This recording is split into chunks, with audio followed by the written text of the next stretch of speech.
여러분 안녕하십니까? 저희들 교회는 지난 1차 때 이렇게 수양회를 참석을 했습니다. 수양회 참석하시고 와서 다들 이렇게 너무너무 행복하고 즐거웠다, 그런 얘기 하시더라고요. 특히 즐거웠던 것이 설거지였다. 왜냐하면 같이 하니까 같이 설거지도 하고 청소도 하고 또 같이 이제 또 바닷가 가서 또 사진도 찍고, 그래서 저희들 그 저녁마다 그 사진 콘테스트에 우리 남양주 교회가 꼭 나왔습니다. 그래서 옥수수를 많이 얻어먹었다고 또 자랑하더라고요. 그 마지막까지 사진을 올려가지고 옥수수 얻어먹더라고요.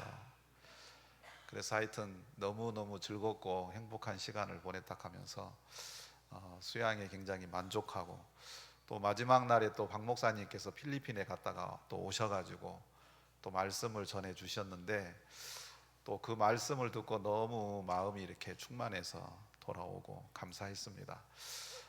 여러분들에게도 정말 잊을 수 없는 그런 수양회가 될 거라고 믿습니다.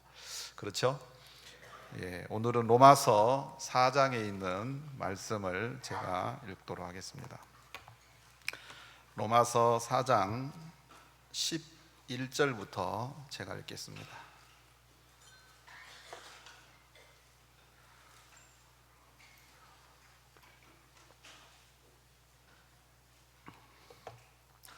로마서 4장 11절. 저가 할례의 표를 받은 것은 무할례 시에 믿음으로 된 의를 인친 것이니, 이는 무할례자로서 믿는 모든 자의 조상이 되어 저희로 의로 여기심을 얻게 하려 하심이라. 또한 할례자의 조상이 되었나니 곧 할례 받을 자에게뿐 아니라 우리 조상 아브라함의 무할례 시에 가졌던 믿음의 자취를 쫓는 자들에게도니라. 아브라함이나 그 후손에게 세상의 후사가 되리라고 하신 언약은 율법으로 말미암은 것이 아니요 오직 믿음의 의로 말미암은 것이니라. 만일 율법에 속한 자들이 후사이면 믿음은 헛것이 되고 약속은 패하여 졌느니라. 율법은 진노를 이루게 하나니 율법이 없는 곳에는 범함도 없느니라. 그러므로 후사가 되는 이것이 은혜에 속하기 위하여 믿음으로 되나니, 이는 그 약속을 그 모든 후손에게 굳게 하려 하심이라. 율법에 속한 자에게뿐 아니라 아브라함의 믿음에 속한 자에게도니, 아브라함은 하나님 앞에서 우리 모든 사람의 조상이라. 기록된 바 내가 너를 많은 민족의 조상으로 세웠다 하심과 같으니, 그의 믿음 바 하나님은 죽은 자를 살리시며 없는 것을 있는 것 같이 부르시는 이시니라. 아브라함이 바랄 수 없는 중에 바라고 믿었으니, 이는 내 후손이 이 같으리라 하신 말씀대로 많은 민족의 조상이 되게 하려 하심을 인함이라. 그가 100세나 되어 자기 몸에 죽은 것 같음과 사라의 태에 죽은 것 같음을 알고도 믿음이 약하여지지 아니하고, 믿음이 없어 하나님의 약속을 의심치 않고 믿음에 견고하여져서 하나님께 영광을 돌리며 약속하신 그것을 또한 능히 이루실 줄을 확신하였으니, 그러므로 이것을 저에게 의로 여기셨느니라. 저에게 의로 여기셨다 기록된 것은 아브라함만 위한 것이 아니요 의로 여기심을 받을 우리도 유함이니, 곧 예수 우리 주를 죽은 자 가운데서 살리신 이를 믿는 자니라. 24절 말씀까지 읽었습니다. 이 아브라함에 대한 이야기는 여러분들이 너무 잘 알고 있는 그런 말씀이라고 생각이 듭니다. 아브라함은 믿음의 조상이죠. 근데 이제 창세기에 나오는 아브라함의 모습을 보면 믿음 없는 모습도 참 많고, 또 걱정 근심이 커서 애굽으로 또 이렇게 피난 갔을 때도 있고, 또 자기 아내를 누이라고 또 거짓말해서 위험을 또 모면한 적도 있고, 또 제일 큰 것은 젊은 여종 하갈을 취해서 이스마엘을 낳은 거죠. 그런 일도 있었고, 근데 창세기에 나타난 아브라함의 모습하고 이 로마서 4장에 나오는 아브라함의 모습은 전혀 딴판이거든요. 창세기에 나타난 아브라함은 우리가 보는 그대로를 적어 놓은 것 같고, 이 로마서 4장에 나오는 아브라함은 하나님의 눈에 비춰진 아브라함이라고 생각이 참 듭니다. 그래서 제가 오늘 여러분들에게 하고 싶은 얘기는 한 구절인데 19절입니다. 그가 100세나 되어 자기 몸에 죽은 것 같음과 사라의 태에 죽은 것 같음을 알고도, 그걸 알고도 믿음이 약하여지지 아니하였다. 사실 우리가 뭘 알면 걱정이 커지고 염려가 커지잖아요, 그죠? 여러분, 결혼을 할 때 뭘 알고 해야 됩니까? 모르고 해야 됩니까? 다 알고 하면 할 수 있어요, 없어요? 다 알고 하면은 결혼 못할 사람 많죠. 그래서 요즘 결혼 연령이 자꾸 늦어지고 결혼을 기피하는 현상이 왜 그러냐면 알고 하려니까, 상대방을 좀 더 정확하게 알고 고생을 좀 덜 하려고 하다 보니까 결혼을 못 하는 거죠. 그래서 이제 결혼은 알고 해야 되는 게 아니고 모르고 해야 되는 거예요. 모르고 그냥 좋다고 했는데 알고 보니까 실망스럽잖아요, 그죠? 알고 보니까 이 아브라함이 자기 자신에 대해서도 그런 것 같습니다. 자기 모습을 알고도, 야, 내가 이렇게 늙었는데 내가 어떻게 자식을 낳나, 자기가 자식을 낳을 수 없는 형편인 걸 몰랐을 때는 낳아야죠, 낳아야지, 그런 마음이 앞서서 결국은 이스마엘을 낳은 거잖아요. 근데 이제 이삭을 낳은 것은 자기는 절대로 아이를 낳을 수 없는 형편인 걸 알았는데 절망을 하고 포기를 했으면 이제 뭐 성경에 안 나왔겠죠. 그걸 알고도 믿음이 약하여지지 아니하였다 하는 것이 하나님이 오늘 우리에게 이 아브라함의 이야기를 통해서 가르쳐주고 싶은 그런 부분이라고 생각이 듭니다. 제가 이제 남양주 교회 온 지 한 2년이 좀 넘어갔는데요. 저희 교회에 어떤 자매님이 한 분 계시더라고요. 이 자매님을 제가 보니까 입만 열면 돈 얘기예요. 앞에서 나와서 간증한다고 하면 돈 번 얘기. 또 그런 분들이 또 말씀 시간에는 또 또록또록하게 말씀 잘 듣습니까? 좁니까? 말씀 시간에는 거의 99% 졸아요. 근데 이제 돈 버는 얘기에는 진짜 뭐 졸다가도 깨는 거죠. 그렇게 정신없이 바쁘게 돈을 잘 버시더라고요. 자랑이 돈 참 많이 번 거예요. 근데 참 마음이 안타깝더라고요, 그렇게 사시는 것이. 근데 이제 그 어머니가, 친정 어머니가 암이 걸리셨어요. 암이 걸리셨고 복음을 못 들었는데 이제 복음을 전해야 되는데 이 자매님이 너무 돈 버는 일이 많아가지고 어머니가 암이 걸리셨는데도 어머니에게 복음 전할 생각할 틈이 없는 거예요. 그래서 이제 하루는 제가 불렀어요. 불렀는데 그 자매님이 저에게 하신 이야기가, 목사님, 저는 돈을 너무 사랑하는 것 같아요. 저는 돈을 예수님보다 훨씬 사랑하는 것 같아요 하고 말씀을 하는 거예요. 만약에 이 자매님이, 목사님, 제가 돈을 너무 좋아하는데 너무 괴로워요, 좀 저를 위해서 기도해 주세요, 그러면 아무 생각 없이 기도해 줬을 것 같아요. 근데 이 자매님이, 저는 너무 돈을 사랑하는 것 같아요, 이제 신앙이 안 된다 이 말이죠. 난 관심 없다 이 말이죠. 그때 제가 이제 무슨 말을 해야 되나 싶었는데 목사님이 해주신 이야기들이 있잖아요. 그래서 이제 제가 그 자매님에게 이야기했어요. 자매님은 돈을 사랑하는 사람이 아닙니다. 돈을 사랑하는 사람이 아니고 자매님은 하나님을 너무 사랑하는 사람입니다 하고 대답을 해줬어요. 깜짝 놀라더라고요. 자기는 지금 마음에 뭐밖에 없어요? 돈을 사랑하는 마음밖에 없어요. 교회는 겨우 오는 거예요. 근데 제가 자매님은 돈 사랑하는 사람 아니에요. 하나님 사랑하는 사람이에요. 성경에 신명기 30장 6절에 보면 하나님이 우리에게 온 마음을 다하여 하나님을 사랑하게 해주셨대요. 그리고 하나님이 우리를 구원하시고 온전케 해주셨다고 나옵니까? 안 나옵니까? 나오잖아요. 그죠? 예, 여기 30장 6절. 내 하나님 여호와께서 내 마음과 내 자손의 마음에 할례를 베푸사 너로 마음을 다하며 성품을 다하여 내 하나님 여호와를 사랑하게 하사 그랬죠. 그죠? 하나님을 사랑하는 것은 내가 하나님을 사랑해야 되는 게 아니에요. 내가 하나님을 사랑하려고 하는 사람은 사랑하는 마음이 있는 거예요? 없는 거예요? 없는 거예요. 사랑하는 마음이 없다고 믿으니까 사랑하려고 하는 거예요.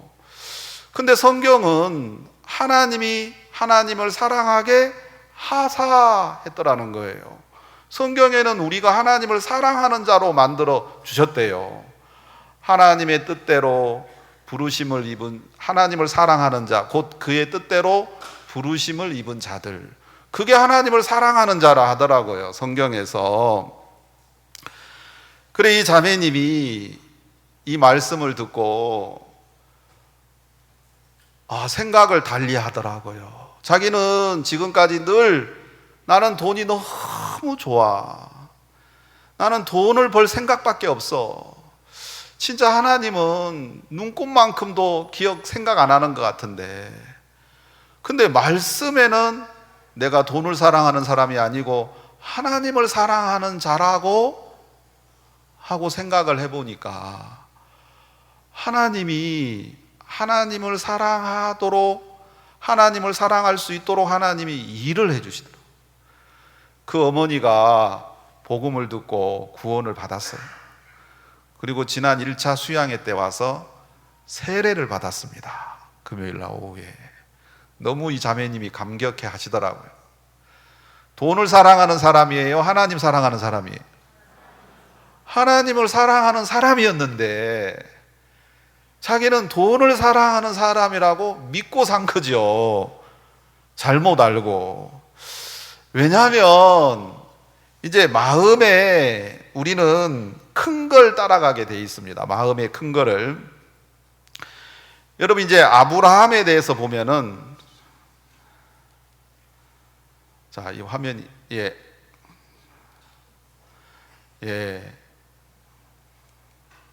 자, 아브라함이 보면은 우리가 이 성경에 그가 100세나 되어 자기 몸에 죽음 같은 거 했는데 사실은 99세죠. 99세 때 창세기 17장에서 아브라함이 99세였고 사라가 89세였습니다.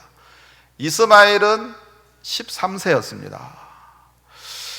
그래서 이삭이 태어날 때 이스마엘은 몇 살이에요? 예? 14살, 그죠? 이삭이 돌이 됐을 때는 이스마엘이 몇 살이에요? 15살, 그죠? 예. 여러분, 이스마엘이 훨씬 크잖아요. 0살 대 14살, 1살 대 15살. 그러면 누구 목소리가 커요? 이스마엘 목소리가 훨씬 크죠. 이스마엘이 힘이 더 세죠. 그래서 이삭을 희롱할 수 있었다 이 말입니다. 여러분 근데 하나님이 왜 이삭보다 이스마엘을 13년을 먼저 태어나게 해서 자라게 해서 희롱을 당하게 하셨을까? 이삭을 먼저 태어나게 해가지고 나중에 이스마엘 나면은 이삭이 이스마엘 너 이리 와, 자식이 말 안 들어, 형 말 안 들으면 너 이러면 얼마나 좋아요, 그죠? 여러분 우리 마음에 육신의 소리가 큰 것 같아요? 하나님의 말씀이 주는 소리가 큰 것 같아요? 예? 뭐가 더 마음에 복잡하게 막 크게 올라옵니까? 육신의 소리가 훨씬 크잖아요. 그렇죠? 우리는 크니까 따라가는 거예요. 크니까. 왜요? 민주주의잖아요. 민주주의. 근데 성경에는 뭐라고 되어 있느냐면 다수를 따라 악을 행치 마라 그랬어요. 여러분, 다수를 따르는 게 민주주의인데 10명의 정탐꾼과 2명의 정탐꾼, 10명이 악평을 하니까 민주주의는 뭘 따라가요? 10명을, 다수를 따라가는 거죠. 그래야 될 것 같죠. 여러분 마음에 돈을 사랑하는 마음이 큰 거예요. 내 자신을 지키고 싶고 내 손해보고 싶지 않고 욕심껏 살고 싶은 마음이 마음에 가득한 거예요. 하나님 말씀 듣고 구원받은 거, 감사한 거는 그냥 살짝 있는 거예요. 그러면 여러분, 내가 나를 보고 내가 육신적인 사람이라는 생각을 갖겠어요? 영적인 사람이라고 생각하겠어요? 육신적이라고 믿겠죠. 왜요? 육신적인 게 훨씬 크게 나타나고 크게 보이니까 난 육신적이야 라고 내가 믿는다, 이 말입니다. 그래서 육신적으로 사는 거죠. 여러분, 이스마엘이 크다고 기업을 잇는 거 아니잖아요. 그렇죠? 근데 하나님은 이스마엘을 먼저 주더라고요, 이삭보다. 그래서 이스마엘에게 이삭이 희롱당하게 하더라고요. 여러분, 그때 이스마엘이 크니까 난 이스마엘을 내 아들로 할 거야, 그러면은 아브라함 이야기가 성경에 기록이 안 됐겠죠. 근데 아브라함이 아내의 말을 듣고, 아내가 보니까 이게 너무 기분 나쁜 거예요. 이스마엘이 크다고 큰 이스마엘이 자기 아들 이삭을 희롱하는 게 너무 기분 나쁜 거예요. 당연하게 생각하는 게 아니고 기분이 나쁜 거예요. 이삭이 약속의 자녀고 하나님이 주신 아들인데 희롱당하고 있다고 생각을 하니까, 그래서 내어 쫓아라 그랬어요, 하가라고. 아브라함이 갈등하다가 하나님께 물으니까 하나님도 뭐라 그래요? 내어 쫓으라 하잖아요. 여러분, 이스마엘이 크다고 해서 이스마엘을 따라가는 것은 성경에 있는 길이 아닌 거예요. 여러분, 내가 100세가 됐어요. 아내가 90세예요. 다 늙었어요. 여러분, 그런데 하나님은 뭐라 그래요? 야, 너 내년에 아들을 낳을 거야 하고 이야기를 해주잖아요. 여러분, 아브라함이 99세에 하나님이 나타나셔서, 여러분, 이제 아브라함이 생각할 때는 자기 몸에 죽은 것 같은 거야. 100세가 돼요. 자기 아내 사라의 태에 죽은 것 같음을 알고도 그랬어요. 여러분, 하나님이 12장에서 내가 너로 큰 민족을 이루게 하신다고 하셨어요. 근데 그때는 뭘 몰랐느냐면 자기 힘으로는 못 낳을 줄 몰랐어요. 낳을 줄 알았어요. 하나님은 아브라함과 사라를 통해서 정녕 네가 아들을 낳는다고 말씀을 여러 번 하시더라고요. 여러분, 아브라함의 몸이 늙은 것은 육체로 봤을 때, 우리 육체의 눈으로 봤을 때 아브라함은 늙은 거예요. 이제 안 되는 거예요. 여러분, 제가 그냥 탁 봤을 때 그 자매님이 진짜 입만 열면 돈 얘기더라고요. 돈 얘기할 때는 존적을 본 적이 없어요. 침을 튀기면서 얘기를 해요. 그래서 다른 사람을 전염시켜요. 그래서 제가 교회에서 돈 얘기하지 마세요 하니까 시험 들어버리더라고요. 여러분, 근데 예수님 얘기는 안 해요. 말씀 시간에 졸아요. 아하, 저 사람은 하나님을 사랑하는 사람이 아니구나 하고 제가 그렇게 늘 봐왔다 이 말이에요. 교제해야 되는데. 근데 너무 강하니까 이거를 이야기한다고 들어갈까 잘 않더라고요. 내가 볼 때는 그런 거였어요. 여러분, 근데 하나님의 말씀으로 보면은 돈을 사랑하는 사람이에요? 하나님을 사랑하는 사람이에요? 하나님을 사랑하는. 만약에 제가 그 자매님께, 자매님 돈 그만 사랑하고 하나님 좀 사랑하세요 하고 했으면은 하나님 사랑했겠어요? 못 했겠어요? 못 할 거예요. 왜? 돈을 사랑하는데 어떻게 하나님 사랑해? 하나님 좀 사랑하세요 그랬으면은 지금도 사랑하려고 애쓰다가 안 되네, 나는 하나님 사랑할 수 없는 사람이구나. 그럼 나 아예 하나님 사랑하려고 시도도 안 할 거야. 왜? 했는데 안 되는데 뭐. 이렇게 생각을 분명히 하실 거라는 거죠. 근데 성경에 보니까 하나님을 사랑하세요가 아니고 하나님을 사랑하게 해줬대요. 여러분, 우리가 우리 자신을 봤을 때 그거는 우리 육신의 눈이고 땅에 속한 자의 세계인 거예요. 여러분, 예수님은 하늘에 속했고 하늘에 말을 하는 분이라 이 말이에요. 세계가 다른 거예요. 세계가. 여러분, 우리는 믿음이 생길 때 내가 막 마음이 좋고 즐겁고 기쁘고 막 말씀 들으면 막 상쾌하고 막 믿음으로 막 살고 싶고 그럴 때 여러분 우리가 믿음으로 살 것 같잖아요. 그죠? 그래 안 그래요? 근데 말씀 들을 때 막 상쾌하고 말씀 들을 때 막 뭐 감동이 팍 와가 막 눈물 나고 하는 적이 1년에 몇 번 있어요? 한 번 있어요? 아, 다행이네 그래도.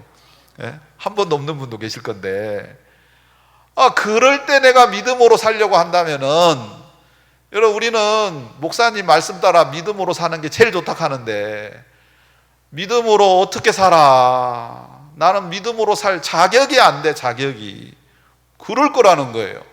근데 아브라함이 믿음을 가진 때가 언제였느냐면 자기 몸의 죽은 것 같음과 사라의 태의 죽은 것 같음을 알고, 그걸 알고도 그랬다는 거예요. 그걸 알고도.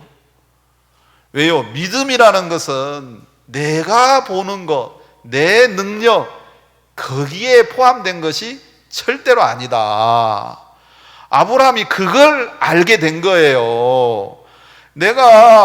우리 아내가 아들을 낳는 것은 우리 힘이 들어가야 되는 게 아니고, 우리의 원함이 들어가야 되는 거 아니고, 우리 능력이 들어가야 되는 게 아니고, 이거는 하나님이 주고 싶으면 우리는 받을 수 있는 거고, 하나님이 주기를 원하지 않으면 우리가 아무리 건강해도 나올 수 있어요? 없어요?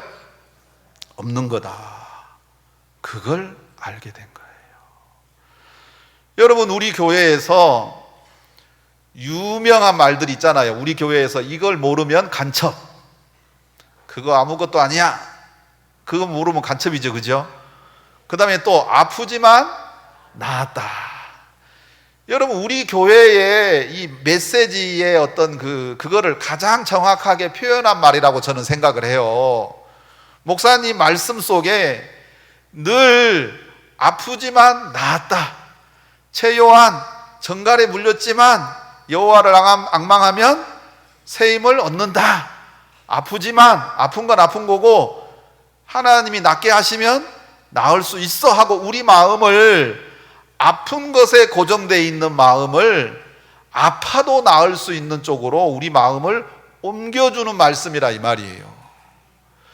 여러분, 우리는 아프니까 나았다고 생각해요? 안 나았다고 생각을 해요? 우리는 아픈데 몰라. 그렇잖아요. 그죠? 근데 나을 때 아파요 원래. 안 그렇습니까? 그죠? 여러분, 사람이 아플 때 열나잖아요. 그죠? 여러분, 이 열이라는 게 뭐냐면 우리 몸에서 우리 면역체하고 병균하고 전쟁을 하면서 생기는 게 열이래요. 그래서 내가 아픈데 열이 안 나면 나아요? 안 나아요? 안 나아요. 아픈데 열이 안 나고 있으면 그냥 계속 하고 있는 거예요.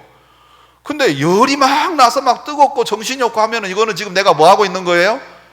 낫고 있는 중인 거예요. 여러분, 아프다고 다 안 나은 게 아니고 아픈 것 중에 낫는 증상이 나타나는 게 많다 이 말이에요. 뭐 어떤 분 신경이 끊어졌는데 전혀 뭐 아픈지 안 아픈지 몰라요. 근데 막 너무너무 아파요. 신경이 뭐 하고 있는 거예요? 붓고 있으니까 그런다잖아요. 그죠? 여러분, 아프니까 안 나은 거다. 이거는 우리 생각이고 우리의 편협되어 있는 경험에서 오는 생각이다 이 말이죠. 여러분, 목사님이 왜 이 말씀을 할 수 있었느냐면 말씀이 주는 마음이었잖아요. 기도하고 구한 것은 받은 줄로 믿으라. 그래야면 너희에게 그대로 되리라는 이 말씀을 마음에서 싸우면서 아파도 나은 거구나. 그래서 생긴 말이 아프지만 나았다잖아요. 여러분, 아프니까 너는 병자야. 아프니까 넌 아픈 거야. 그거는 형편이 주는 소리예요. 여러분, 그렇지만 아프지만 나았다, 이 말은 말씀이 주는 소리라, 이 말이에요. 여러분, 아플 때 아픈 게 느끼는 게 크겠어요? 나았다 하는 말씀이 마음에서 크겠어요? 어떤 게 더 크겠어요? 어떤 게 감정으로 느끼는 게 크겠어요? 아픈 게 크게 느껴지겠어요? 나았다는 게 크게 느껴지겠어요? 몸이니까, 그죠? 우린 육신이니까 우리 육신으로는 아픈 게 막 온몸으로 느껴질 거 아니에요.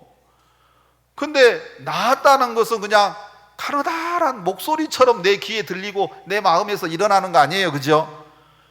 여러분, 우리가 크게 느껴지는 걸 따라가야 되는 게 아니에요. 크다고 다 결말이 좋은 게 아니라, 이 말이에요. 여러분, 결말이 좋은 거는 하나님이 주는 소리를 들을 때 결말이 좋아요. 아멘. 여러분, 근데 아무리 그럴듯하고 아무리 음성이 크고 내가 온몸으로 온 피부로 느껴도 형편이 주는 소리면 가면 없어요. 없어. 아무것도 없어요. 여러분, 그래서 말씀이 주는 소리가 바로 아프지만 나았다는 거예요. 내가 100세나 되어 내 몸에 죽은 것 같음과 사라의 태에 죽은 것 같음을 알고도가 뭐예요? 아프지만 거잖아요, 그죠? 나 아파. 나 100세 내가 자식 낳을 힘이 없어. 그래, 그건 맞아. 그렇지만 하나님이 준다 하잖아. 하나님이 준다 하면 주겠어요, 안 주겠어요? 주는 거죠. 주는 거죠. 여러분, 마태복음 13장에 보면은 예수님이 하신 비유 중에 천국은 마치 밭에 감추인 보화와 같다 그랬습니다. 여러분, 이 보화가 밭에 감춰져 있더라, 이 말이에요. 보화가 어떻게 돼 있다고요? 감춰져 있대요. 그래, 눈으로 볼 때는 보여요, 안 보여요? 그냥 평범하게 보면 보여요, 안 보여요? 안 보여요. 근데 그 땅 밑에 보화가 감춰져 있대요. 그래서 그거를 발견했을 때, 여러분, 언제 이 사람이 기뻐하느냐면 감추인 보화를 발견하고 밭을 다, 재산을 다 팔아가 그 밭을 사가지고 나중에 이제 그 보화를 캐내가지고 보화를 이제 팔아가 돈으로 바꿔가지고 땅을 아름답게 꾸미고 집도 사고, 여러분, 그때 즐거워했습니까? 보화를 발견했을 때 기뻤습니까? 예? 예, 보화를 발견했을 때 기뻐했다는 거예요. 왜요? 보화를 발견하니까 이제 생각에서 돌아가요, 안 돌아가요? 이야, 이거 보화가 있었네. 그냥 밭이 아니고 보화가 감추어져 있었네. 내가 이거 재산 다 팔아서 이거 사면은 이 보화가 내 거네. 이 보화를 가지고 그러면 우리 집도 달라지고 우리 아내도 달라지고 우리 딸도 달라지고, 야, 차도 사고 외국도 여행 가고, 야, 막 생각 들 거 아니에요, 그죠? 지난주 토요일 날 박 목사님이 오셔가지고 이제 이번 주 금요일 날도 오시고 토요일 날도 오실 건데, 마지막 날 이 작은 계집아이 얘기를 해주시더라고요. 작은 계집아이. 목사님이 제일 좋아하는, 근간에 제일 좋아하는 말씀이라 하면, 하나님이 이 계집아이가 포로였지 않습니까? 그죠? 포로였어요. 포로로 잡혀갔어요. 형편이 웃을 형편이에요? 슬플 형편이에요? 원망할 형편이에요? 기뻐할 형편이에요? 진짜 너무 비참하잖아요. 예, 여러분, 외국에 가서 노동자로 사는 것도 비참한데 그런 것하고 그 당시에 포로로 잡혀가서 노예로 사는 것하고는 인생이 비교할 수 있어요, 없어요? 진짜 비참한 거예요. 비참한 거예요. 일말의 희망도 없는 거예요. 여러분, 그런데 그 계집아이 마음에 하나님이 희망을 넣어줬대요. 내가 여기 왜 왔을까? 왜 포로로 잡혀왔을까? 그러다 보니까 나아만 장군이 문둥병 걸린 걸 알게 된 거예요. 문둥병? 야, 그럼 우리 사마리아에 있는 선지자 앞에 가면 병이 나을 건데, 병이 나으면 나아만 장군이 하나님을 믿고 구원을 받겠네. 그러면은 이제 다시 돌아오면은, 우리가 만났을 때 나를 정말 기뻐해 주겠구나. 그러면 이스라엘 나라하고 아람하고 늘 전쟁이었는데 이 나아만 장군이 하나님을 믿고 돌아오면은 이제 전쟁을 하려 하면은, 왕이시여, 전쟁하면 안 될 것 같습니다. 전쟁하면은 이거 우리도 피해 많고, 그리고 저 사마리아에 엘리사라는 선지자가 있는데 그 선지자 때문에 결국 못 이깁니다. 그러면은 우리나라하고 저 아람 나라하고 평화가 있겠구나. 내가 여기 게지바이로 포로로 잡혀온 것이 결국에는 뭐로 발전했어요? 이스라엘 나라와 또 어디입니까? 아람 나라의 평화까지, 그까지 상상이 된 거예요. 생각이 거기까지 들어간 거예요. 여러분, 밭에 감추인 보화를 팔다 보니까, 그 보화를 팔아가지고 뭘 할 생각을 하니까 마음이 글로벌화 된 거예요. 뭐가 됐다고요? 글로벌. 여러분, 우리도 무슨 시대에 살고 있어요? 글로벌. 그 말씀을 듣는데 저도 마음이 막 뜨겁더라고요. 우리 교회는 남양주에 있고, 교회도 뭐 그렇게 큰 건 아니지만, 그래도 우리가 생각을 해보니까, 우리 서울 지역은 동부, 남부 아프리카 이제 이렇게 후원하는 후원하는 지역인데, 우리가 남양주에서 처음에는 레소토를 후원했어요. 레소토는 조그마한 나라거든요. 그래서 우리가 후원을 막 했어요. 해가지고 나라가 좀 좋아지니까 바꾸시더라고요. 콩고 후원하라고. 콩고는 큰 나라예요. 그래서 이제 또 후원을 막 했는데 콩고가 또 불어라고 저 서부 아프리카로 또 바뀌었어요. 그래서 지금은 이제 에티오피아로 됐어요. 그 에티오피아 총리도 목사님 만나시고 또 이제 얼마 후에 또 방문하신다 하더라고요.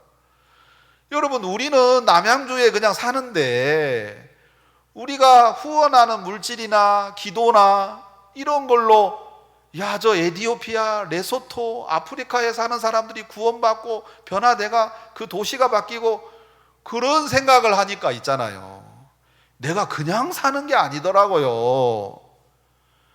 여러분들이 그냥 여러분이 살고 있는 도시에 그냥 이름 없이 그냥 빚도 없이 그냥 사는 게 아니고, 하나님이 여러분에게 주신 보화가 있는데 그 보화를 발견하고 그 보화를 사용할 생각을 하면, 이 보화가 있잖아요, 나만 바꾸는 게 아니에요. 우리 가정만 바꾸는 게 아니에요.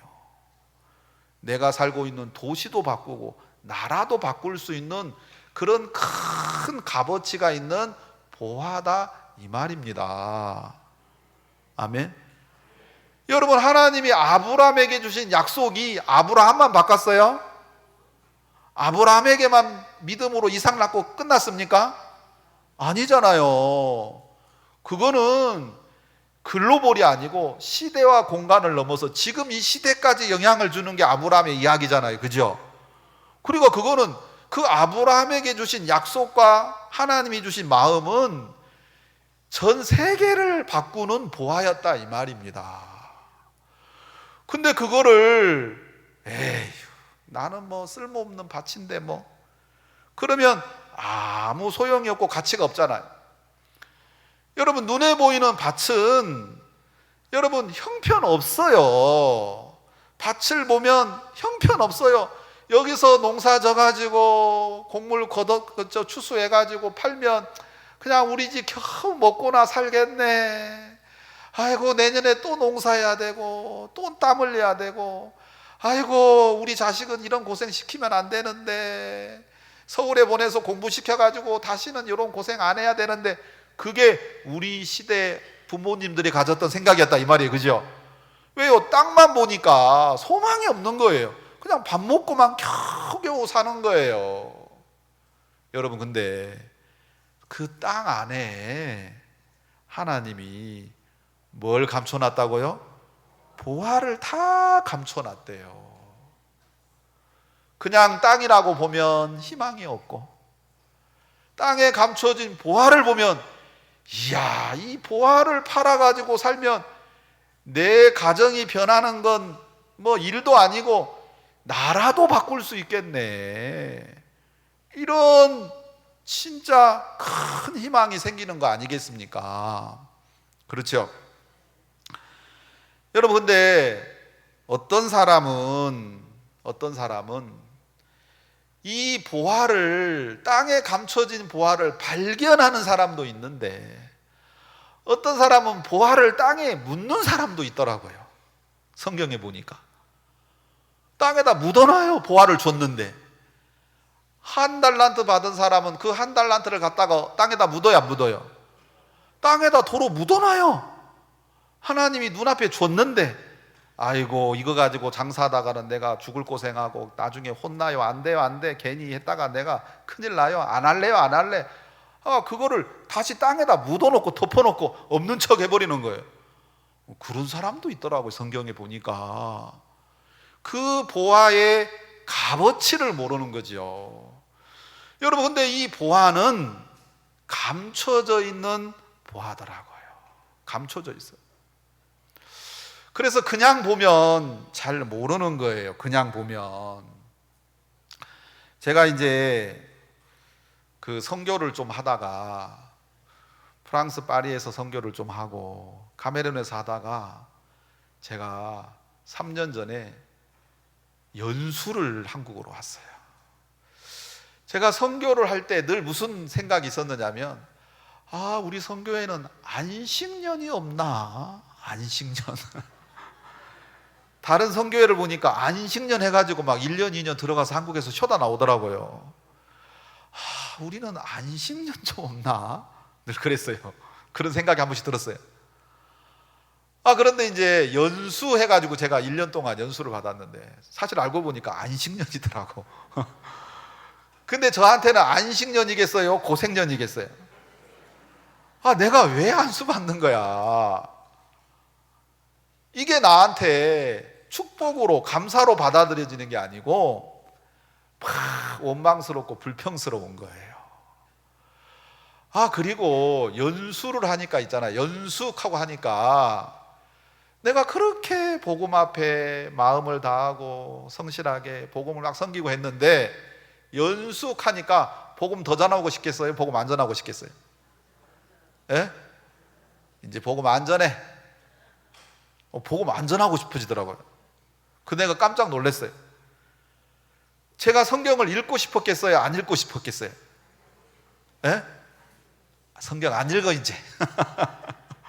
그전에는 성경을 계속 읽었는데 연숙하니까 성경 안 읽어 이제.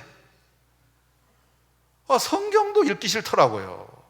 성경 읽기 싫지, 복음 전하는 건 귀찮지, 일요일날 교회 안 나가는 거는 할 수 없고 그냥 나가서 듣는데 그냥 목사님 하세요, 나는 졸라니까 하고 이제 마음이 굉장히 강팍해지더라고요. 근데 그런 나를 보니까 내가 이런 사람이었나? 내가 내 자신에 대해서 놀랬어요. 내가 연수해도 연수 시키려면 시키세요. 나는 복음 사랑해요 하고 전도하러 다니고, 연수 시키세요. 나는 하나님 믿을래요. 성경 읽고 또 감사하고. 여러분, 내가 그래야 정상이잖아요. 그죠? 그러면 나를 연수시킨 분이 뭐 한 거예요? 잘못한 거잖아요, 나에 대해서. 근데 내가 성경 읽기도 싫지, 전도하기는 더 싫지, 교회 가기도 싫지. 그러고 보니까 진짜 부인회 때 수요일 날 구역 예배 교회 오시는 분이 존경스러워지더라고. 예? 나는 그거 가기 싫더라고요. 내가 내 자신을 알게 되니까 내가 이런 사람이었나, 그게 더 싫은 거예요. 그런 내 자신이 또 보이니까 할 말은 없고, 내가 이것밖에 안 되다니, 내가 이제 어찌해야 되노 싶고, 아이고, 내가 하나님을 속이고 교회를 속이고 내가 멍청하게 살았구나, 막 그런 정죄도 들고 막 오만 생각이 다 드는 거예요. 다 드는 거예요. 내가 내 자신을 보니까 한심한 거예요. 한심한 거예요. 근데 어떻게 해요? 성경 읽기 싫은데. 성경 읽기 싫은데 읽어야 돼요? 말아야 돼요? 읽으세요. 근데 저는 읽기 싫은 마음이 너무 커가지고 읽기 싫더라고요. 안 읽었어요. 그래서 저는 나쁜 마음으로 안 읽어버렸어요. 읽기 싫은 마음이 너무 커가지고. 그러다가 한 6개월쯤 제가 된 것 같은데, 어느 날 일요일 날 주일 날 가서 목사님 말씀을 다 듣는데, 목사님이 바울 얘기를 하시더라고요. 이 바울 얘기. 여러분, 이 바울이 이제 죄수의 몸이 돼서 로마에 가서 복음을 전하는 것이 하나님의 뜻이었잖아요. 여러분, 하나님이 로마에 있는 황제, 가이사, 로마에 있는 귀족들, 로마에 살고 있는 사람들, 그 사람들에게 복음을 전하고, 또 로마는 세계의 중심이니까 그 사람들에게, 그 각지에서 온 똑똑하고 잘난 사람들에게 복음을 전해서 복음을 전 세계에 펼치는 게 하나님의 뜻인데, 그런데 하나님이 그 바울을 어떤 몸으로 로마에 보냅니까? 죄수의 몸으로 보내더라고요. 여러분, 죄수로 가는 게 복음 전하기 좋겠어요? 이스라엘 나라의 뭐 장군이나 무슨 뭐 대제사장이나 이스라엘 나라의 무슨 이런 뭐 대표하는 인물이 딱 돼가지고 마차 타고 막 탁 가가지고, 여러분 어떤 모습으로 가는 게 복음 전하기 좋았겠어요? 우리 생각에는 어떤 모습으로 가야 복음이 잘 전해질 것 같아요? 막 뭐가 번듯하고 총독이 되고 뭐 대표자가 돼가지고 막 탁 마차 타고 가야 복음 잘 전할 것 같잖아요. 그죠? 여러분, 근데 그렇게 가면 황제 발끝도 못 만나는 거예요.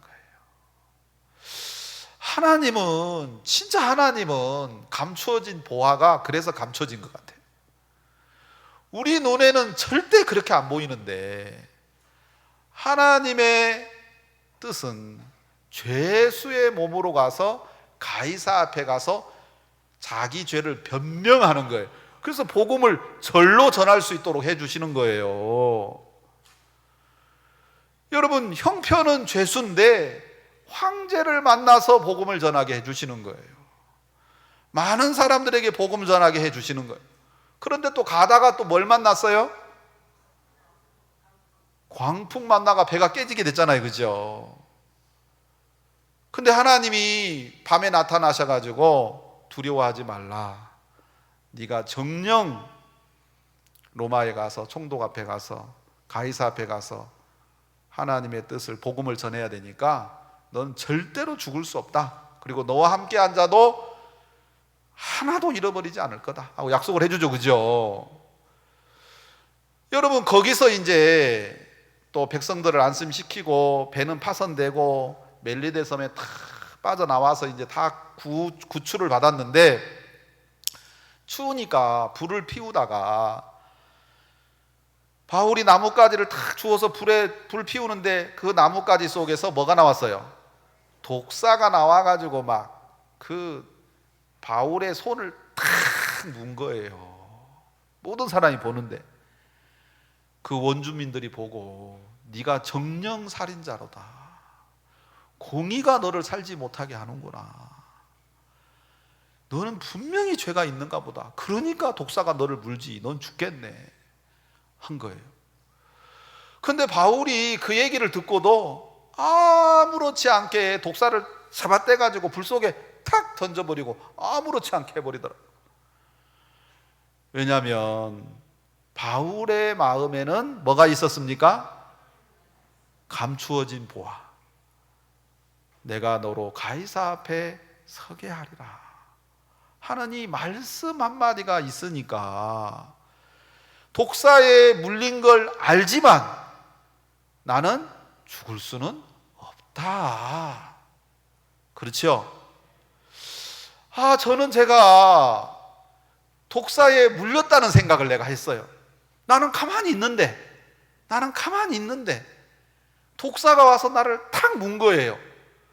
그래서 숨이 가빠지고 시커멓게 썩고 답답하고 죽을 것 같고, 그래서 내가 연수를 받는가 보다 하고 생각을 했다 이 말이에요. 내 생각에. 그런데 하나님이 나에게, 야, 너에게는 내 뜻이 있어. 야, 내 마음에 하나님이 주신 믿음. 여러분, 우리가 믿음이라는 것에 대해서 막연하게 생각하는 부분이 있는데, 여러분, 믿음이 여러분 있다고 생각합니까? 여러분, 믿음이 조금 있다고 생각합니까? 믿음이 크다고 생각합니까? 여러분, 뭐라고 대답하고 싶어요? 믿음 없다 하면 좀 그렇고, 그죠? 믿음은 조금 있다 이러면 좀 속이 편하고, 믿음이 나는 크다 그러려고 하면 그 좀 넘사스럽고. 근데 또 시험 들고 가면 또 뭐라 그래요? 나 믿음 없어. 그런 거 시키지 마. 그러잖아요, 그죠? 여러분, 우리가 믿음이 있다 없다 적다를 우리 마음에 느끼는 걸로 두는 거예요. 여러분, 믿음이 있다 없다는 내 감정에 달린 게 아니에요. 믿음이 있다는 말은 다른 말로 표현하면 나는 예수님 안에 있다, 나는 예수님이 있다는 말이에요. 아멘. 그러니까 여러분들은 믿음이 있어요, 없어요? 있어요? 있어요. 나는 믿음 있어요. 네가 무슨 믿음이 있어? 믿음 있는 사람이 그렇게 살아? 그래 사는 건 좀 이따 나중에 바뀔 거고, 하여튼 믿음은 있어요. 왜요? 예수님이 있잖아요. 그래 안 그래요? 여러분, 믿음이 있다 없다가 굉장히 중요한데, 믿음이 없다고 생각하면 믿음을 갖고 나서 하려고 하잖아요, 그죠? 난 믿음이 적어. 그러면 믿음이 커지고 나서 뭔가를 해야 된다고 생각하잖아요, 그죠? 그거 아무것도 못하는 거죠. 나 믿음 없어. 그럼 믿음 가지고 나서 뭐라도 해야지 한다고 생각하죠. 그렇잖아요, 그죠? 믿음 없는 사람이 뭘 해요? 하나님 안 도울 건데. 그 생각할 거 아니에요, 그죠? 여러분, 우리 마음의 상태에 따라서 믿음이 있고 없고가 아니고, 우리 마음의 상태와 상관없이 예수님이 계시면 믿음이 있는 거다. 아멘. 예수님이 믿음의 주요 그랬잖아요, 그죠? 여러분, 의인이에요, 죄인이에요? 의인이에요. 왜 의인이에요? 하나님의 의를 가졌잖아요. 내 의가 좋아서 그런 게 아니고, 깨어지지 않는 하나님의 영원한 의를 내가 받았으니까 나는 뭐예요? 의인입니다 그러잖아요, 그죠? 그렇죠? 그럼 여러분, 믿음이 있어요, 없어요? 제 설교 100%는 이제 달성됐네요. 믿음이 있는 거예요, 그죠? 저는 제가 믿음이 없는 줄 알았어요. 시험 드니까. 그리고 성경도 안 읽으니까. 그러면 그렇지, 내가 이런 사람밖에 안 됐다니. 복음 전하기도 싫어. 누가 교제해 주세요. 아이고, 나도 지금 시험 들었는데 뭔 교제야. 그거 알아서 하세요. 내가 그렇게 되더라니까요.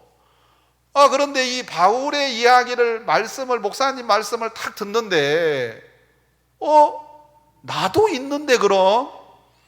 나도 하나님의 뜻이 있는데, 독사도 물렸고, 강풍도 만났고, 배도 깨지고, 그래도 하나님의 뜻은 안 깨지는데?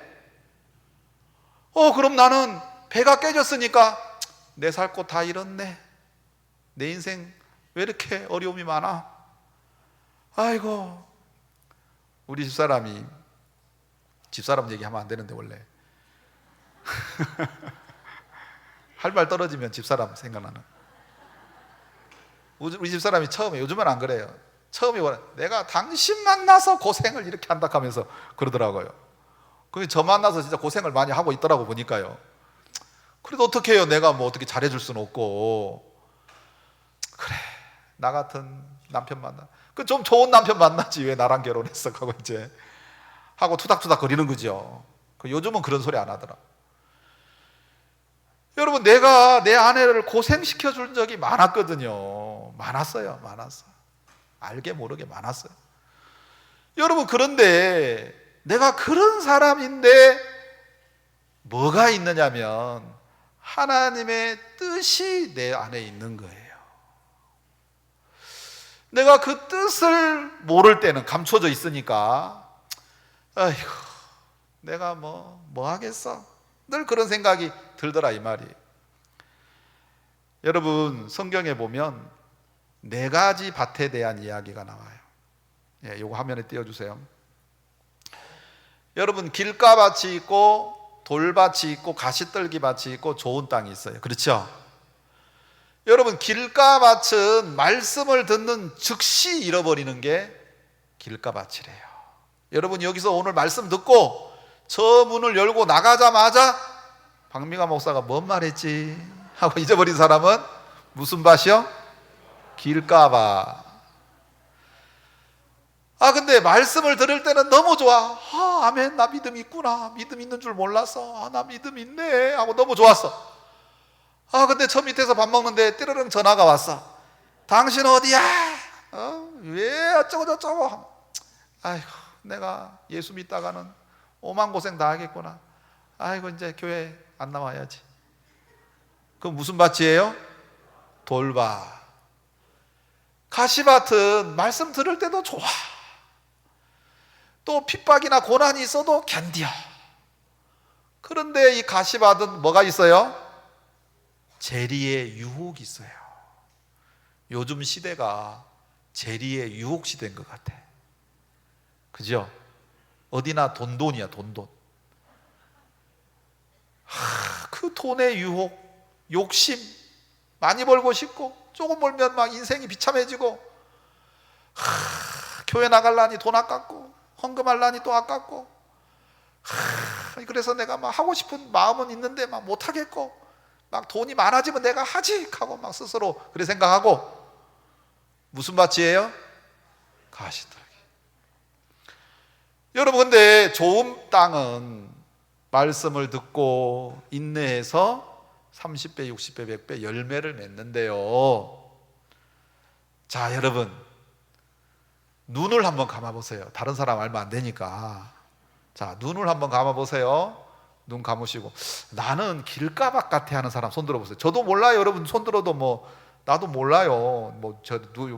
자, 그런 분들 한번 손 들어보세요. 나는 길가밭 같아. 아무리 나를 봐도. 예, 몇 분 손 들었습니다. 자, 손 내리시고. 나는 돌짝밭 같다. 말씀 들을 때는 진짜 좋은데 어려움 생기면 포기하고 싶고 그만두고 싶고. 예, 나는 가시떨기밭 같다. 난 진짜 욕심이 너무 많아. 그게 문제야. 예, 손 내려. 나는 어느 때나 좋은 밭이야. 나는 항상 믿음이 있어. 항상 즐거워. 항상 감사해. 난 죽어도 좋아. 나는 좋은 밭이다. 예, 감사합니다. 자, 눈 떠주세요. 이제 안 든 사람은 무슨 밭이래? 섞인 밭인가? 여러분, 제가 제 자신을 보니까 길가밭도 있고 돌짝밭도 있고 가시떨기도 있고 또 어쩌다가 가뭄에 콩나듯이 좋은 때도 있고, 내 마음의 밭이 진짜 형편없는 거예요. 그냥 먹고 살기 딱 맞는, 먹고 살면 더 없어. 그냥 어떻게 다른 사람한테 빌려줄 것도 없어. 그냥 내 하나 먹고 살면 그냥 땡이야. 그것도 막 깝깝해. 여러분, 그런데 하나님이 우리에게 뭐라고 말씀하느냐면, 지난주 토요일 날 박 목사님께서 뭐라고 하시죠? 여러분은 이 시대에 작은 계집아이입니다. 글로벌화가 될 사람이고 나라를 바꿀 사람이고, 여러분 간증 기쁜 소식지 나오면 10년 뒤 20년 뒤에 다 기쁜 소식지 읽고 구원받을 사람 생길 사람이고 그렇대요. 근데 내가 길가밭이라는 생각이 크면 무슨 생각하겠어요? 에이구, 좋은 밭이나 그렇지 뭐 내가 무슨 계집아이야. 나는 그렇게 믿음 없어. 난 그런 마음 안 생겨.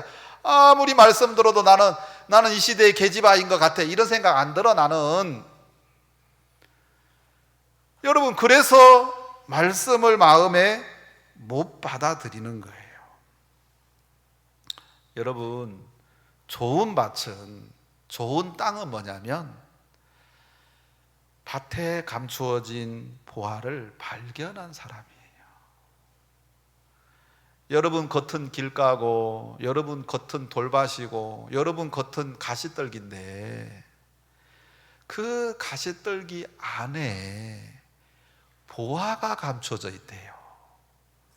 뭐가 감춰져 있다고요? 보화가. 여러분 가시떨기 다 없애고 여러분 인생 바꾸려고 하면 평생 해도 안 돼요. 뭐 하려고 그래야 합니까? 성경에서는 그 보화를 발견하고 보화 캔에다가 보화 팔아가지고 밭을 포크레인 사서 뒤엎든지 하고 아예 좋은 땅 사든지 하고, 여러분 보화를 가져다가 살 생각을 하면 내가 가시밭이면 어때요? 가시밭 안에 보화가 있는데 그러면 그 밭 사겠어요? 안 사겠어요? 에이, 가시밭인데 뭐하러 사요? 보화가 아무리 있어도 사면 안 되지. 돌짝밭 안에 보화가 있어요. 사요? 안 사요? 에이, 돌짝밭인데 뭐 심어도 뭐 열매 못 거두는데 그걸 뭐하러 사요? 그렇죠? 여러분, 아브라함이 100세나 되었어요. 사라의 태가 거의 죽었어요. 안 돼요. 심어도 안 나요 이제. 그런 땅이에요. 그런 땅. 그런데 그 아브라함과 사라에게 하나님이 뭐라고 하셨어요? 내년에 네 아내 사라가 아들을 낳을 거다 라고 말씀을 해줬다 이 말입니다. 이게 보화예요. 아멘. 그게 보화예요. 여러분, 보화하고 땅하고는 같은 게 아니에요. 성질이 틀려요. 그죠? 땅은 땅이요, 보화는 보화다. 좋은 나무에서 좋은 열매 맺히고 나쁜 나무에서 나쁜 열매 맺힌다. 섞으면 돼요? 안 돼요? 안 돼요.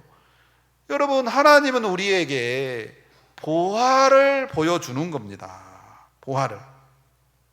자, 여러분, 그래서 여러분, 나는 의롭습니다 라고 말하는데 나 죄 지은 거 없어, 그래서 나는 죄 없어, 나는 의로워, 그럼 믿음이에요? 믿음 아니에요? 그럼 믿음 아니에요. 나 분명히 죄 많이 지었어, 나 거짓말도 많이 했어, 나 목사님처럼 설이 진짜 많이 했어, 그렇지만 나는 의롭습니다.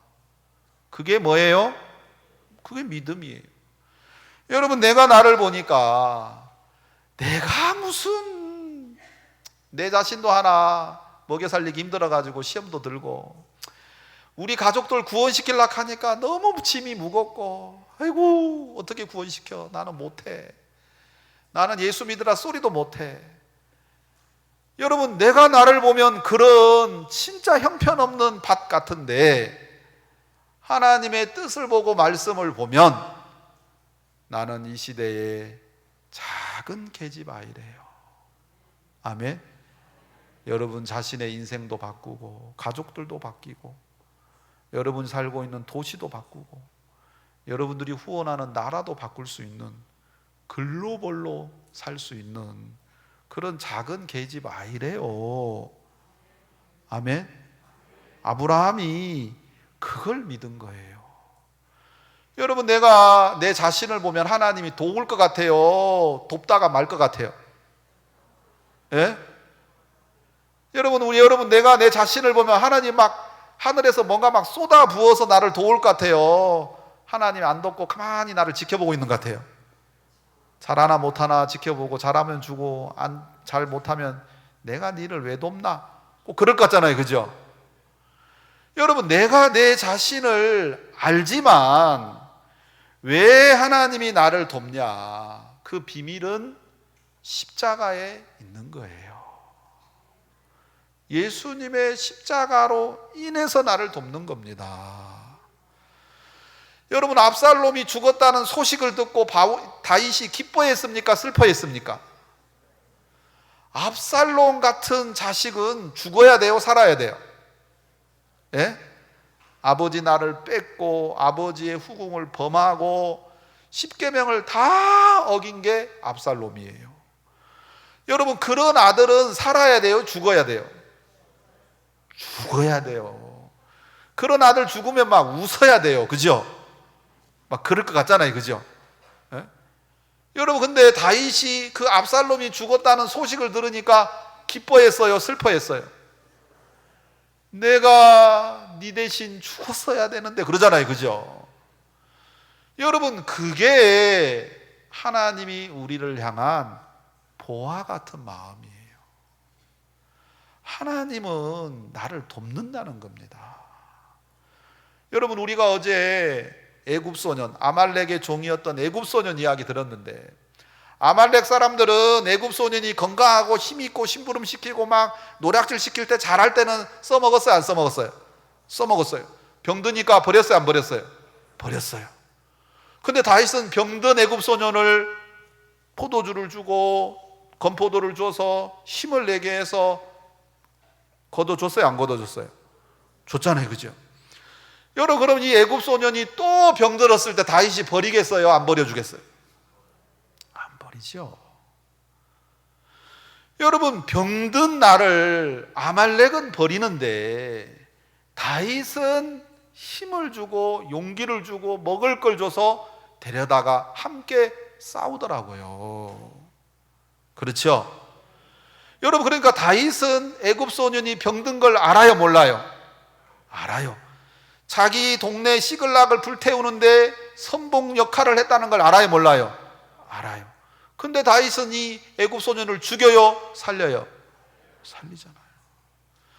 여러분 자신이 진짜 육신적이고 육신의 그 악한 게 막 나타나면 하나님이 나를 버릴 것 같잖아요. 여러분만 여러분 자신을 아는 게 아니고 하나님은 여러분 자신에 대해서 더 잘 알고 계신다. 아멘. 근데 그 하나님이 여러분을 위해서 예수님을 이 땅에 보내셔서 여러분을 구원해 주셨다. 함께 일하자고, 함께 하자고, 그죠? 여러분, 그러면 내가 내 자신을 알면 알수록 하나님이 나를 버리지 않고 써준다는 것하고 연결이 돼야 된다, 이 말이죠. 안 그렇습니까? 그죠? 자, 그래서 하나님이 우리에게 어려움을 주시는 것은, 내가 어려움을 당하는 것은 믿음이 없으니까 어려움을 당하는 게 아니에요. 하나님이 우리에게 어려움을 주고 고난을 주는 것은 내 안에 주신 믿음을 드러내 주는 거예요. 아멘. 여러분들이 시험 들었을 때 예수님이 여러분 옆에서 여러분을 일으켜 세워주는 예수님이라는 걸 알게 해주고 싶은 거예요. 그러면 이제 내가 내 자신에게 매이지 않고 내가 잘하든 못하든 난 예수님이 좋구나, 예수님이 내 안에 계신다는 걸 믿고 내가 힘있게 살 거 아닙니까? 그죠? 여러분, 우리가 어려움에 빠지면 내가 뭘 잘못했지 하는 생각이 들어요. 내가 잘못했으니까 하나님이 벌 주는 거 아니야? 여러분, 잘못했을 때 하나님이 벌 주면 수양관에 여기 앉아있는 사람 있겠어요? 없겠어요? 저도 없어요. 없을 거예요. 그죠? 여러분, 하나님이 우리에게 고난을 주는 것은 잘못해서 주는 거 아니에요. 벌 주는 거 아닙니다. 벌 주는 게 아니고 여러분 속에 있는 보화, 그거 캐내서 그걸로 살아라고 해 주시는 겁니다. 아멘. 예, 여러분 성경에 보면 이제 이 이야기하고 마치겠습니다. 야곱과 에서에 대한 이야기가 나오는데 창세기 27장에 야곱에 대해서 이삭이 축복을 했습니다. 하늘의 이슬과 땅의 기름짐이며, 그리고 또 만민이 너를 섬기고 네가 형제들의 주가 되고. 축복이에요? 저주예요? 축복의 말이에요, 저주의 말이에요? 축복의 말이죠, 그죠? 자, 에서가 그 얘기를 듣고 막 울면서 막 원통해 하면서 막 복이 그거밖에 없습니까? 나도 복 주십시오 하고 막 아버지한테 매달리니까 아버지 이삭이 좋다 하고 기도를 해줬어요. 너의 주소는 땅의 기름짐에서 뜨고 하늘 이슬에서 뜰 것이며 너는 칼을 믿고 생활하겠고 너는 아우를 섬길 것이며. 복이에요, 저주예요? 축복의 말 같아요, 저주의 말 같아요? 저주의 말 같습니까? 자, 히브리서 11장 20절에 보면 뭐라고 성경에 나와 있느냐면 믿음으로 이삭은 장차 오는 일에 대하여 야곱에게만 축복하였으며, 이래 돼 있는 게 아니고 야곱과 에서에게도 축복하였다. 에서한테도 뭐 했다고요? 축복했대요. 축복 아닌데? 여러분, 저도 너의 주소가 땅의 기름짐에서 뜨고 하늘 이슬에서 뜰 것이며 하나님 도움 못 받는다 이 말이에요.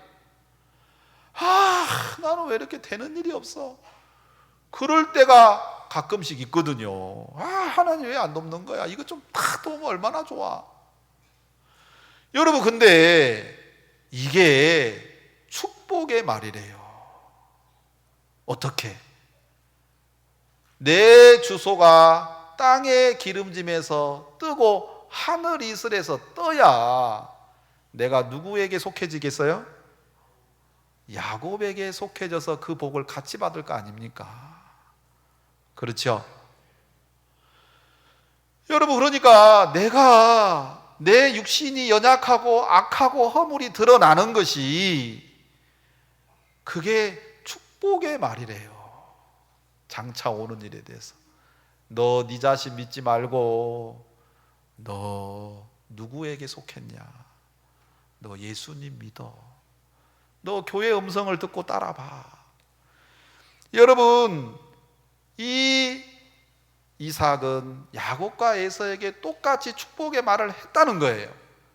근데 야곱은 축복의 말로 들었어요. 왜? 축복의 말 같잖아요. 근데 에서는 이게 무슨 축복이야, 저주지. 내 이놈 야곱 내 가만두나 봐라. 내가 아버지 돌아가시면 내 너 죽인다. 여러분, 그렇게 생각을 하더라고요. 이게 진짜 축복의 말인데, 여러분, 아브라함이 100세가 돼서 자식을 낳을 수 없는 형편이 됐어요. 그게 복이더라고요. 왜? 그래야 순전히 하나님이 하시는 말씀을 믿을 수 있고 마음을 하나님 편으로 옮길 수가 있더라는 겁니다. 여러분, 우리는 땅과 같은데 우리 땅을 좋은 땅 만들려고 애쓰면 좋은 땅 되는 거 아니에요. 좋은 땅은 밭에 감추어진 보화를 발견하고 그 보화를 통해서 살아가는 거예요. 좋은 땅은 그 보화를 믿고 사는 거예요.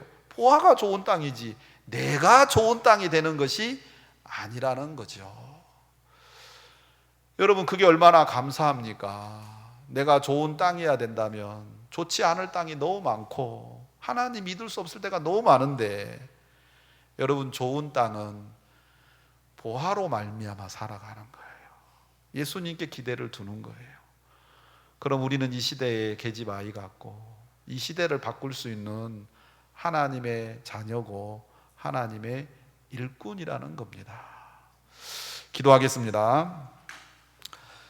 사랑이 많으신 하나님, 감사합니다. 하나님께서 이 수양회를 통해서 우리에게 하나님의 뜻을 전해주시고 우리가 정말 애굽에 태어나서 아말렉의 종이었던 삶을 살았었는데 그 아말렉의 종으로 살 동안 우리가 이제 쓸모가 없어 버림을 당했고 그 버림받은 우리를, 죄를 지은 우리를, 형편없는 우리를 예수님이 구원해 주시고 이 교회 안에 두셔서 새 인생을 살도록 새로운 주인의 은혜를 입고 살 수 있도록 우리를 병쾌해 주신 것을 감사합니다. 이제 나를 중하게 여기지 않고 나를 위해 하신 주님을 크게 생각하고 그 주님의 음성이 아무리 적게 들리고 말씀의 시처럼 작아 보여도 그것을 크게 여기고 따라가면 그 말씀의 씨가 우리 안에 자라서 큰 나무가 되고 큰 열매가 되고 그 그늘에 많은 사람이 쉴 수 있는 복된 삶을 살도록 이끌어 주실 줄 믿습니다. 하나님께 감사와 영광을 돌리며 예수님 이름으로 기도했습니다. 아멘.